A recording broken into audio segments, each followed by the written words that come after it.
एक सवाल, अगर आपके पास नक्शा ना हो तो क्या आप दुनिया को जान सकते हैं? और अगर आपके पास में गलत नक्शा हो तो क्या आप दुनिया को सही देख सकते हैं? हम इंसानों को रास्ता खोजने की आदत नहीं, जरूरत रही है। जब हमने पहली बार आसमान देखा तो दिशा तय करी, जब नदी देखी तो किनारे याद किए, और जब हमने धरती को समझना चाहा तब हमने नक्शा बनाया। आज हम जानेंगे नक्शे की कहानी। क्या नक्शा केवल भूगोल नहीं है, ये इतिहास, संस्कृति और हमारी चेतना का प्रतिबिंब है। तो चलिए शुरुआत करते हैं कि सबसे पहले शुरुआत इसकी कहां से होती है। तो सबसे पुराने नक्शों के अंदर क्या था? पुराने नक्शे आप मान के चलिए 3000 बीसी से लेकर के 500 बीसी तक थे। और बेबीलोनियन का नक्शा, जिसको हम लोग इमेगो मुंडी बोलते हैं, ये नक्शा लगभग 2600 साल पुराना है और मिट्टी की पट्टी यानी कि क्ले टैबलेट पर उकारा गया था। इसमें दुनिया को एक फ्लैट डिस्क दिखाया गया था और बताया गया था कि ये खारे पानी के समुद्र से घिरी हुई है। और इसके बारे में एक अननोन फैक्ट ये भी है कि इस नक्शे के अंदर 7 द्वीप दिखाए गए थे जो हमें आज तक नहीं मिले हैं, और कुछ विद्वानों को मानना है कि ये सिर्फ कल्पनाओं के ऊपर आधारित था। जैसे जैसे समय बीतता गया वैसे वैसे ही ग्रीक भूगोलवेता हमारे पास में आते गए, जिनका योगदान मानचित्र के क्षेत्र में सबसे ज्यादा उत्कर्ष रहा था। इरेटोस्टेनीज का नाम आपने सुना होगा। उन्होंने बिना जीपीएस के हमारी अर्थ की परिधि की गणना करी थी। फर्क सिर्फ इतना था कि वो रियल गणना से उनकी गणना सिर्फ 14% तक की ही अशुद्धियां थी। फिर उसके बाद में आते हैं Ptolemy sir. Ptolemy the father of cartography, जिन्होंने मैप मेकिंग के क्षेत्र में एक रिवॉल्यूशनरी कदम आगे उठाया था। उन्होंने ही अमेरिका की खोज भी करवाई थी, लेकिन बिना किसी उद्देश्य के, और शायद उन्हें भी पता नहीं था कि अमेरिका की खोज होने वाली है। उनका टाइम पीरियड रहता है दोस्तों 90 से लेके 168 सीई तक का। उनका एक बहुत फेमस ग्रंथ आता है जिसका नाम था जियोग्राफिया, जिसमें दुनिया के हजारों स्थानों की गणना उन्होंने दी थी।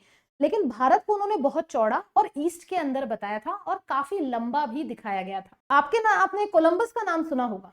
कोलंबस ने टॉलमी की किताब को फॉलो किया और फॉलो करते हुए भारत आना चाहते थे, लेकिन वो पहुंच गए अमेरिका, ये सोचते हुए कि ये भारत ही है। तो अमेरिका की खोज का श्रेय तो हम कोलंबस को देते हैं, लेकिन फॉलो उन्होंने टॉलमी के मैप को किया था, और गलती से पूरी दुनिया के सामने अमेरिका का नक्शा आता है।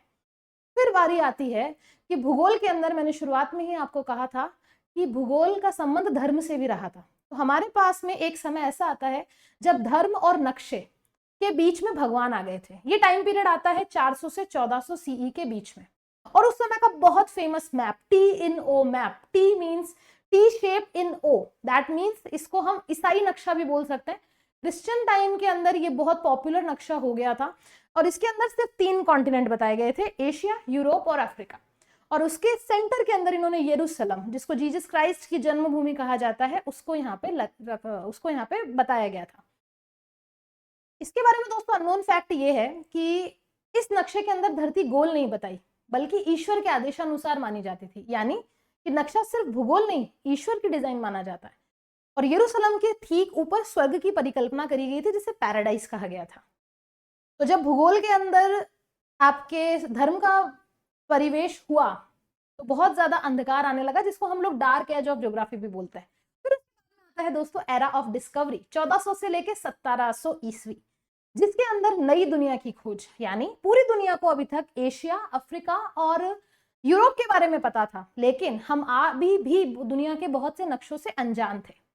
सबसे पहले हमारे सामने आता है मर्करेटर प्रोजेक्शन, जो कि 1969 के अंदर आया था, और ये समुद्री यात्रा के लिए बनाया गया पहला ऐसा प्रोजेक्शन था जिसमें पूरे विश्व को सीधी रेखा और सीधी दिशा में दर्शाया गया था।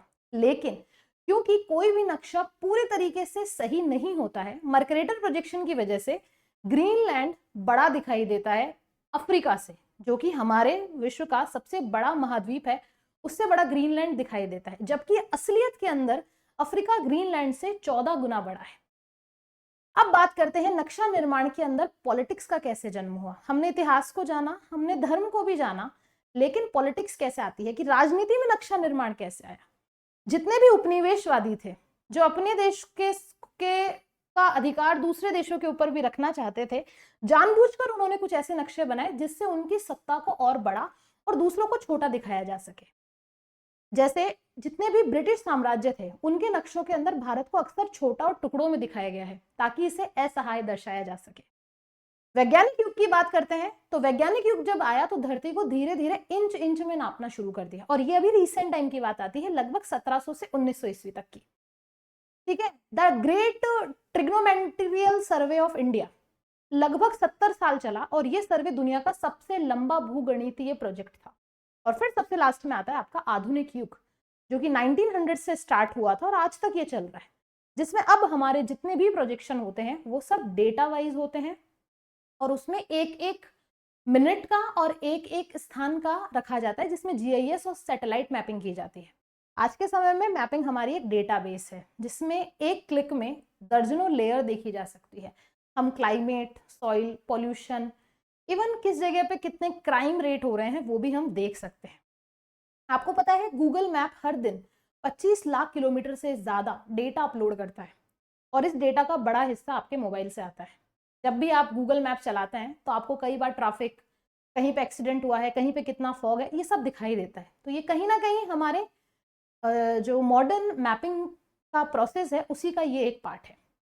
तो चलिए, ये तो थी आपके सामने हिस्ट्री, जहां पे हम एंशिएंट टाइम से लेकर बिल्कुल नए टाइम तक आए हैं। अब क्योंकि मैंने आपको बताया था कि हमारे पास में जितने भी हमारे नक्शे रहे हैं उसका बहुत सारा रहस्यमय इतिहास रहा है, वो क्या था, कुछ इसके रोचक फैक्ट्स हैं जो मैं आपको बताना चाहूंगी। बहुत बार ऐसा होता था कि नक्शों के अंदर जानबूझकर झूठ बोला जाता था। इसमें शामिल होती थी नक्शा कंपनियां, जिसको हम लोग बोलते हैं ट्रैप स्ट्रीट्स। क्या? क्योंकि फर्जी जगह इसके अंदर बना ली जाती थी ताकि अगर कोई उनका नक्शा चुराए या कॉपी करे तो उसे आसानी से पकड़ा जा सके। ये कब होता है? जब कोई भी कंपनी अपना नक्शा बनाती है और उसे प्लेगरिज्म, यानी उसे ये डर होता है कि कहीं मेरे नक्शे को कोई चुरा ना ले। जैसे कि एक नक्शा है जिसके अंदर एक काल्पनिक सड़क थी जिसका नाम था एगोलॉय, न्यूयॉर्क में, जो कि रियल लाइफ में कहीं एग्जिस्ट ही नहीं करती है। इंग्लैंड में एक माउंट रिचर्ड नाम का पहाड़ नक्शे में दर्शाया गया था, लेकिन धरातल पर वो कहीं था ही नहीं। सिर्फ और सिर्फ ये देखने के लिए कि अगर कोई कंपनी इसको चुराती है तो वो भी सेम जो नाम एक कंपनी ने दिए हैं वो दूसरी कंपनी भी देगी और उनको पकड़ा जा सके कि रियल लाइफ में ये दोनों चीजें एग्जिस्ट करती ही नहीं है। अब ये दिलचस्प क्यों है? ये दिलचस्प सिर्फ और सिर्फ नक्शे की चोरी से बचने के लिए या जासूसी की एक ट्रिक हो सकती है। अब देखिए, बहुत बार ऐसे हमारे सामने नक्शे आए जो कभी बने ही नहीं थे, लेकिन उन्होंने इतिहास को बदल के रख दिया। लगभग 16th सेंचुरी के अंदर पिरीरेस मैप, जो कि आज भी रहस्य बना हुआ है, ये एक नक्शा बनाया गया था और ये नक्शा एक तुर्की एडमिरल ने बनाया था, जिन्होंने अंटार्कटिका की कोस्टल लाइन को दिखाया था, वो भी बर्फ से पहले की स्थिति में। अब इसको लेके साइंटिस्ट भी हैरान है क्योंकि अंटार्कटिका के अंदर लगभग 6000 सालों से बर्फ जमी हुई है। तो उस समय के लोगों को ये जानकारी कैसे थी, यानी कि 6000 साल पहले लोगों को ये जानकारी कैसे थी कि अंटार्कटिका के अंदर कोई तट रेखा भी मौजूद है। फैक्ट नंबर 3 आता है कि स्टार मैप्स, जब आसमान का नक्शा जमीन से बेहतर बनता था। आज हम जमीन के नक्शे की बात कर रहे हैं, लेकिन एक समय ऐसा भी था जब हमारे विद्वानों ने आसमान का नक्शा बनाया था। दुनिया का सबसे पुराना तारों का नक्शा, जिसका नाम स्टार मैप था, वो चीन के अंदर मिलता है, जो कि आज से लगभग 2300 साल पुराना है।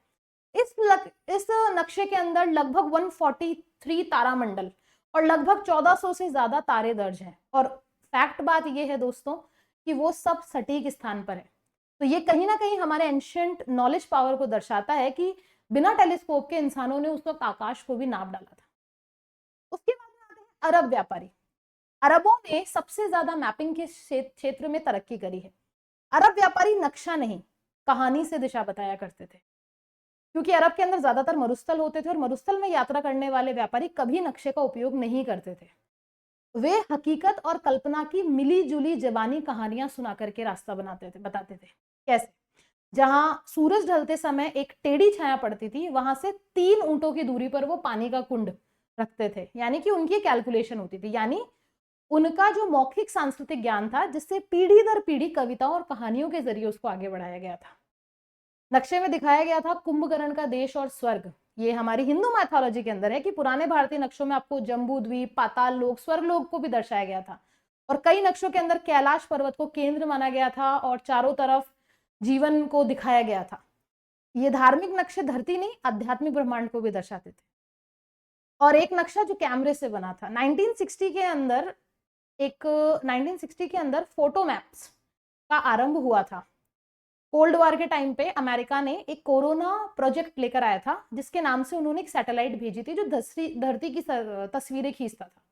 लेकिन ट्विस्ट ये है कि ये तस्वीरें कैमरे में रोल पर कैद होती थी और वापसी में वो पैराशूट, वो जो कैमरा था वो पैराशूट से जमीन पर फेंका जाता था और मिड एयर में लड़ाकू विमान उसको पकड़ते थे। तो क्या आपने कभी सोचा है कि नक्शा बनाने के लिए कैमरा पैराशूट से गिराया जा सकता था? क्योंकि उस समय ड्रोन नहीं होते थे।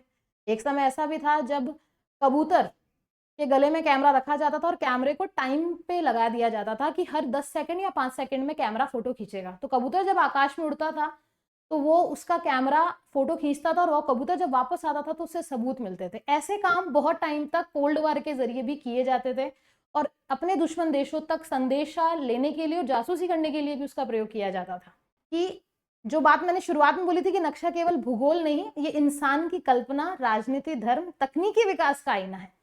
तो नक्शा एक कहानी है देखने और सोचने की। आई होप गाइस आपको ये वीडियो पसंद आया होगा। अगर अच्छा लगा हो तो लाइक जरूर करें।